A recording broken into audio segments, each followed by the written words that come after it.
Middle of January, Midtown Manhattan, freezing outside. I'm on my way to work. I pass a man. I hear him say, "Girl, pick your head up." Huh? Pick your head up. Be proud. There you go. There you go. You look beautiful. Always pull your head up. Yeah, that's how you do it. So I did. It's interesting how this was 35 years ago, but to this day, whenever I'm walking and I notice my head down, I say, "Girl, pick your head up." And it's kind of in tribute to that man, but it also reminds me that you never know when you say something to someone or someone says something to you that you might live with that for many years to come. Ben Vereen. I had an opportunity to interview Ben Vereen 4 times during the course of 2 days. Now, in high school, I was his biggest fan. I used to wait for him outside of Pippin at Broadway. And then years later, I'm interviewing him. I interview a lot of people over the years. Ben Vereen, Diane Carroll, Nell Carter, the list goes on and on and on. What I think that my secret to conversation is, I've got from a plethora of interviews that I've done over the years, including now on the radio show, and that is, I ask questions.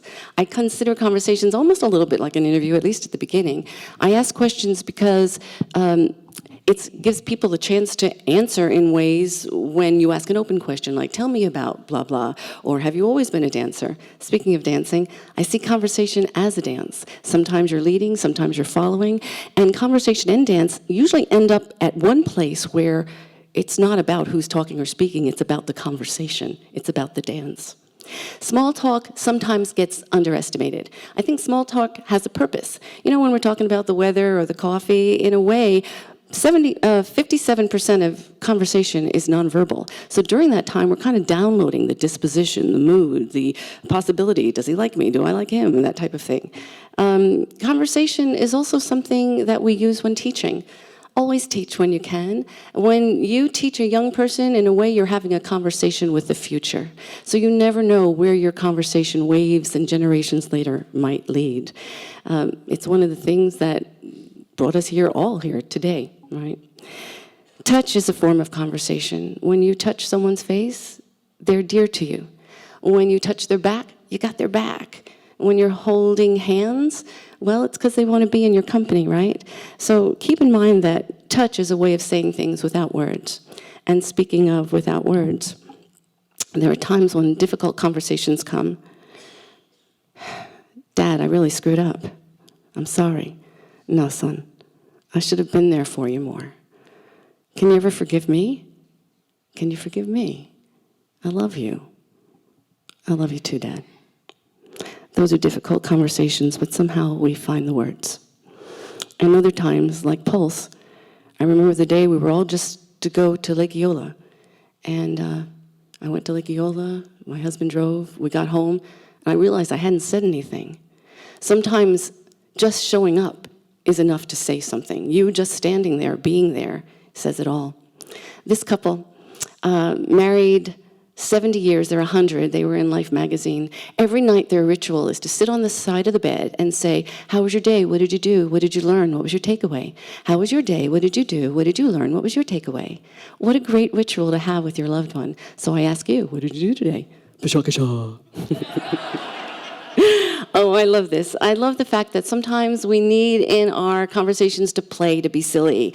"I love you so much, I just want to kiss you." "Well, please hurry up because you're hurting my cheeks. That hurts. I just want to kiss you." "Well, hurry up because ouch, ouch, ouch, ouch." You know, just have fun with someone you love. You pinch them hard, they'll forgive you.